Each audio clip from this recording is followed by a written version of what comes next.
El 19 de febrero de 2006, en la mina 8, unidad Pasta de Conchos en Coahuila, hubo una explosión por acumulación de gas metano. Ese día, 65 de los 73 obreros que se encontraban trabajando quedaron atrapados. Hasta ahora, los restos de 63 de ellos continúan en las entrañas de la mina. Desde el colapso hace más de 14 años, las viudas y madres de los mineros luchan por recuperar los cuerpos de sus familiares y porque se haga justicia por las negligencias en el caso. A pesar de la difícil situación económica que enfrenta el país, el presidente Andrés Manuel López Obrador decidió cumplir la palabra empeñada durante su campaña presidencial e invertir los recursos para rescatar los restos de los trabajadores. La lucha para mí fue como un refugio. Durante un año, Elvira lo pensó vivo. El sentido común le decía que no. En el fondo sabía que su esposo, Vladimir Muñoz, había muerto con sus compañeros en la explosión de la mina, pero ella se negaba a sepultar la esperanza entre el carbón. La empresa sale a decir que no hay posibilidades de vida en el interior, que porque de acuerdo a las medidas que habían tomado de los gases, no había oxígeno, no había aire limpio.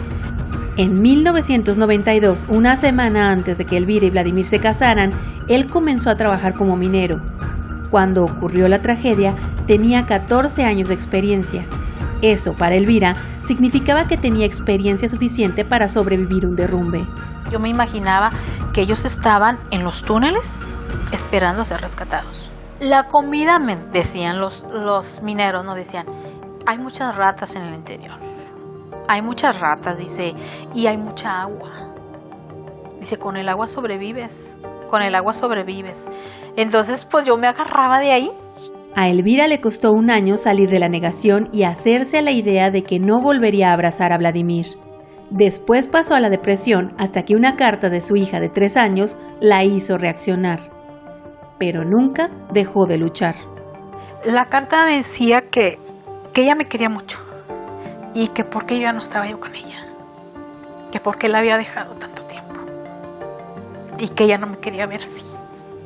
Raúl, descendiente de una familia de mineros, es hijo de Trinidad Cantú. Se adentró en las entrañas de la mina cuando tenía 20 años. A los 18, convenció a sus padres de pedir la mano de su esposa, con la que tuvo 3 hijos. El primer año después de la explosión, Trinidad no se separó del lugar. Veníamos nomás un ratito a la casa y pues que a bañarnos, a cambiarnos y ahí vamos de vuelta. Eso era de siempre, pero un año a estar ahí esperando que saliera la verdad. ¿Le deben la verdad a 14 años? Sí, deben la verdad a las familias, a todas. El 4 de abril de 2007, después de rescatar únicamente 2 cuerpos, Grupo México suspendió los trabajos argumentando que se ponía en riesgo la vida de los rescatistas. Elvira, Trinidad y el resto de las viudas piensan que la suspensión del rescate se debió a que dejaría en evidencia las pésimas condiciones de trabajo en la mina, lo que acarrearía sanciones penales, económicas e incluso el retiro de las concesiones a Grupo México, dueño de la mina. Cuando sucede la explosión, estaba Fox, que nunca vino, porque dijo que estaba rezando por ellos de allá de México. Y entró Calderón. Nunca logramos entrar a hablar con Calderón. Destinó a una persona que estuviera al frente y nosotros decidimos que no, que era con él la reunión y nada más con él. Cuando anduvo en campaña López Obrador, yo fui a la ciudad de Torreón y hablé con él personalmente. Y yo le dije pues que si él lograba llegar a ser presidente, que si nos hacía el rescate de los mineros. Él ahí me contestó luego que sí. Fíjese, entra Peña Nieto y nosotros volvimos a terquear con otra audiencia. Tampoco. Eso sí que nunca. Peña Nieto jamás nos recibió. Al no encontrar respuesta 4 años después del derrumbe, Trinidad fue la encargada de llevar a Washington, en nombre de los deudos, la petición para que la Comisión Interamericana de Derechos Humanos revisara el caso, argumentando que las malas condiciones de seguridad causaron el accidente. Lo hizo acompañada por el Centro PRO, el Centro de Reflexión y Acción Laboral y la organización Familia Pasta de Conchos.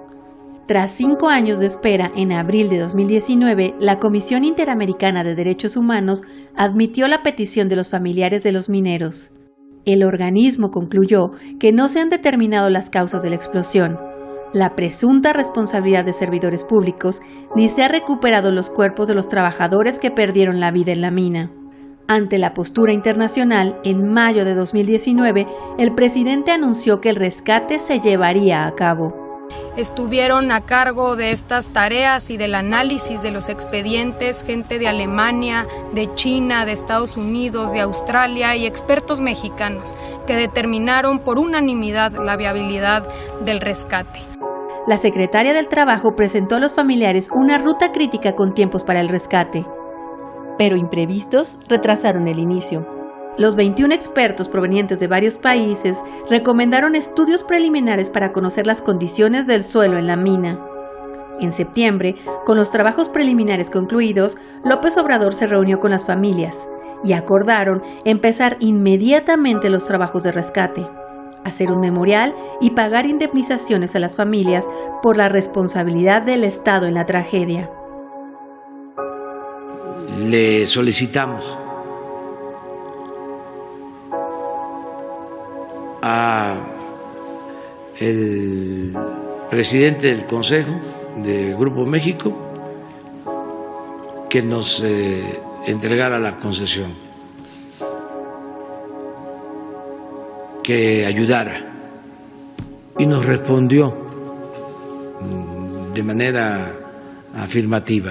Los trabajos tendrán un costo de 1.700 millones de pesos, es decir, el doble del presupuesto que se destinará en el 2021 a la Comisión Ejecutiva de Atención a Víctimas.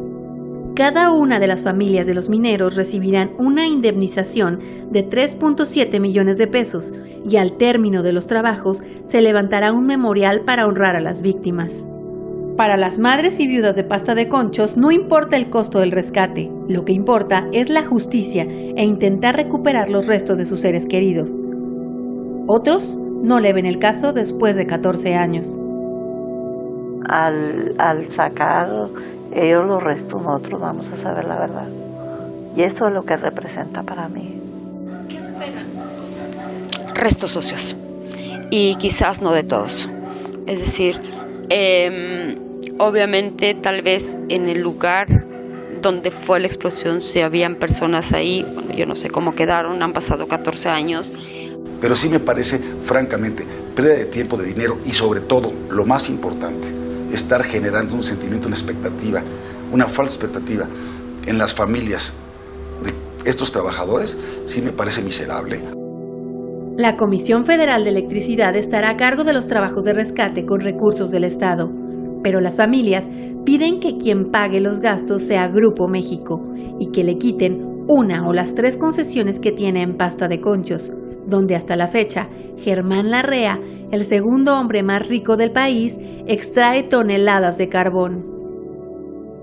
Las madres y viudas de los mineros tienen claro que el rescate es solo un paso más en su lucha por justicia.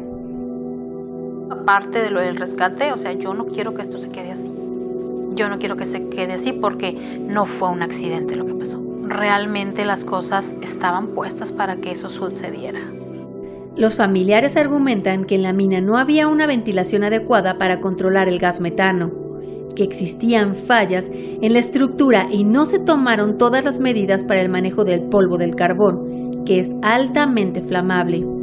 Cristina Aberbach, defensora de derechos humanos, es otra de las mujeres que ha luchado al lado de las viudas y madres de los mineros.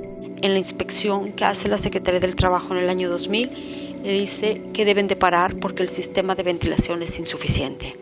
Es decir, esa mina se abre en 1985, estamos en 2006 y es el mismo ventilador de cuando era una minita chiquita. Grupo México empezó a construir un nuevo tiro de ventilación para poner un nuevo ventilador pero no paró las operaciones.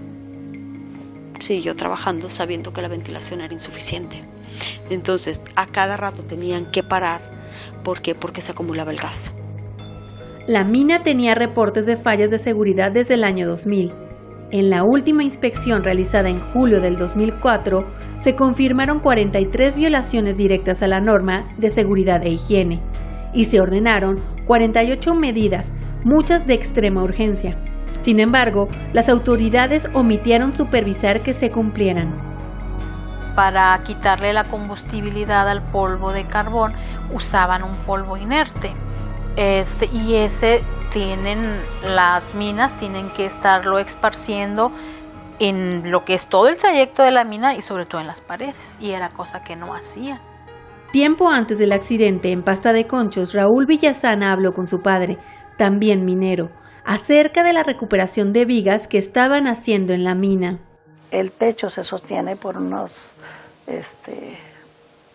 como por una madera, decía él, y esa madera se va quitando para irse poniendo más delante. Yo oí cuando mi esposo le dijo, eso que están haciendo no es bueno, porque se les puede caer la mina en la cabeza. La Comisión Nacional de los Derechos Humanos, en la recomendación 26/2006, determinó que los servidores públicos de la Secretaría del Trabajo toleraron que la referida empresa funcionara en condiciones que no garantizaban íntegramente la salud y la vida de los trabajadores. Elvira y Trinidad responsabilizan a Grupo México y al gobierno federal por las deficiencias en las inspecciones, pero también al Sindicato Nacional de Trabajadores Mineros. De los 65 fallecidos, 19 pertenecían a la organización gremial liderada por Napolón Gómez Urrutia, actual senador de Morena. Si el sindicato lo dejó allí. Claro que fue Grupo México, desde luego que sí, nadie dice que no. Claro que la contratista, por supuesto que sí.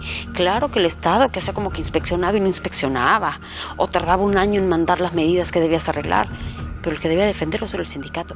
Aunque algunas de las familias de los mineros defienden al sindicato, en los hechos el organismo no ayudó a presentar la denuncia ante instancias internacionales. Y es de verdad muy lamentable y muy vergonzoso para México que el caso ante la CID lo llevemos los centros de derechos humanos y los defensores de derechos humanos y no los sindicatos. Las familias mantienen la esperanza de castigar a los culpables del derrumbe. Esperan también que se revisen las paupérrimas pensiones que el IMSS envía a las viudas. Por eso queremos que Pasta de Conchos es muy importante, porque va a sentar un precedente de cómo debe ser la minería, cómo deben de ser tratados los trabajadores, y que el que quiera abrir una mina se la piense 2 veces.